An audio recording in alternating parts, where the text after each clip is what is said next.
Chapter 11. The Strange Messages. Bess and George rushed to Nancy's aid. They helped her up and asked solicitously if she were hurt. Nancy smiled ruefully. "Mostly my feelings," she said with a wry smile. "My leg does hurt a little, though. I'd like to sit down." The girls assisted her to the porch of a house where the steps had been cleared of snow. Nancy sat down and rubbed the bruise on her leg. Bess and George looked at each other. Nancy was very white, and they kept asking her over and over again how she really felt, and should they take her to a doctor. "Oh, no," she replied. "I'll be all right in a minute. You girls had better go pick up those letters. They're getting soaked in the snow." As the cousins started for the street, several children on sleds came speeding down the hill. They ran over the letters, burying them deeper and mutilating them. Bess and George hurried to pick them up. The girls returned to the porch, and Nancy stared at the letters in dismay. Some of them were open, others were torn, and two had the contents sticking out. "Oh, look!" George exclaimed. "This letter has money in it! Wow, $25! She handed the envelope to Nancy, who immediately looked for a return address. There was none. "Maybe there's one on the letter inside," she suggested. "I'm going to look and see," Bess declared, and began to read the already opened letter. In a moment, a broad grin spread across her face. "Listen to this. Dear Guide, I am so excited at the thought that I am soon to meet the man of my dreams. I can hardly work. Please don't keep me waiting. Mildred." Now Bess's amusement turned to a serious mood. "We might be all wrong about Nancy Smith Drew," she said.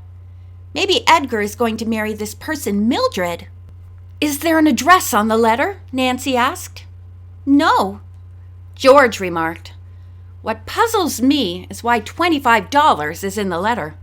Pretty soft, if Edgar can get $25 out of his future bride." "Where was the letter mailed?" Nancy asked. "Dorset." Bess looked at Nancy. "You think maybe Edgar went to Dorset to marry Mildred?" Nancy smiled. "Perhaps. Are there any more open letters with money in them?" George looked through the dirty, rumpled mail. "Yes, here's another. And there's $25 in it." Nancy asked her to read the letter, saying, "I'm beginning to be suspicious of something. I'll tell you in a minute. Dear Guide, I am so thrilled. It won't be long before I'll be in the arms of the man fate has sent me. I am counting the hours. Martha." There was no return address on either the letter or the envelope. "What is your suspicion, Nancy?" Bess asked. "That Edgar Nixon is a bigamist? Or even a trigamist?" "More likely," George put in. "He promises, for sums of money, to marry a whole bunch of women, and when things get too hot, he just skips out. This time, with Nancy learning too much about him, he had to leave before he had a chance to pick up the last bunch of letters. I'll bet there's $25 in every one of these." "Shall we find out?" Bess asked eagerly. Nancy shook her head. To read an open or half-open letter is one thing, but to open the whole thing and snoop inside is illegal. "Nancy, you haven't told us your theory yet," George reminded her. The girl detective laughed. She said teasingly, "I haven't had a chance. I suspect that Edgar Nixon has been running a lonely hearts club and gets money for promising to find a husband or a wife for the person who is foolish enough to put his or her trust in Edgar." George snorted. "Do you think the silly people believe they are going to get a mate for $25? "Oh, no," Nancy replied. "I would judge that the whole thing is done on an installment plan. These 2 letters which we have read are probably the last installment." "So that's why Edgar had to skip out," Bess suggested, and Nancy nodded. "The scheme is positively revolting," George exclaimed. And more than that, Bess said. It's heartbreaking. A lonely hearts club turned into a hopeless hearts club. George had several uncomplimentary things to say about Edgar Nixon. Then suddenly she paused in the middle of a sentence. Her eyes flashed. Do you suppose Nancy Smith Drew is one of Edgar's victims?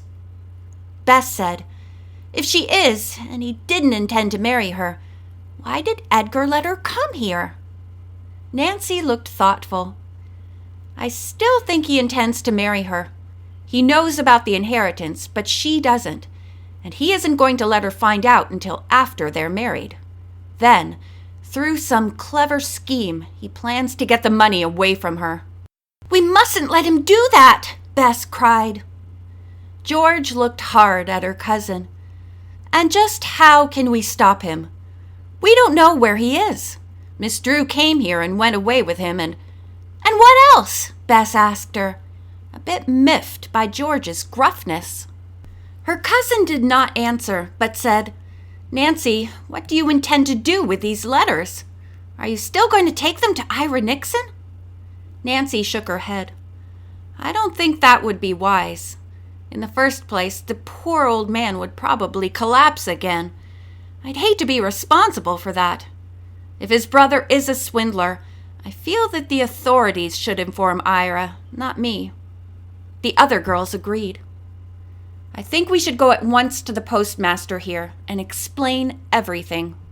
Will you tell him your suspicions about the Lonely Hearts Club? Bess questioned.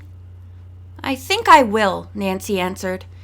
Even if I'm wrong, it won't hurt for the post office to make an investigation.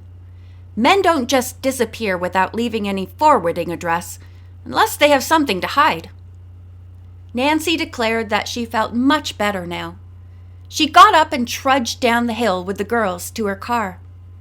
She inquired from some children where the post office was and drove directly there. Unfortunately, the building was closed. Now what? George asked. Don't tell me we have to stay in this town all night. Bess grinned. I'm sure Mrs. Hemmer would be glad to accommodate us in Edgar's vacated room. The other girls laughed. Then Nancy replied, Since the letters were entrusted to my care, I'll take them home and tomorrow morning take them to the River Heights post office. It was late by the time the girls reached River Heights. Nancy took her friends home, then started for her own house. She was eager to tell her father and Hannah Gruen the latest developments in the mystery. Nancy was mulling over the case as she turned into the Drews' driveway. One thing was a complete puzzle. The part about the American Detective Agency getting in touch with Malmesbury and Bates Jones in London. She put the car away and walked slowly toward the kitchen door. Just before she reached it, a startling idea came to her. Could Edgar Nixon, to throw suspicion from himself, have gone to a shady detective agency and said he knew where the missing Nancy Smith Drew was? He could have asked them to contact Malmesbury and Bates Jones. Then his own unsavory schemes would never be suspected. End of chapter 11.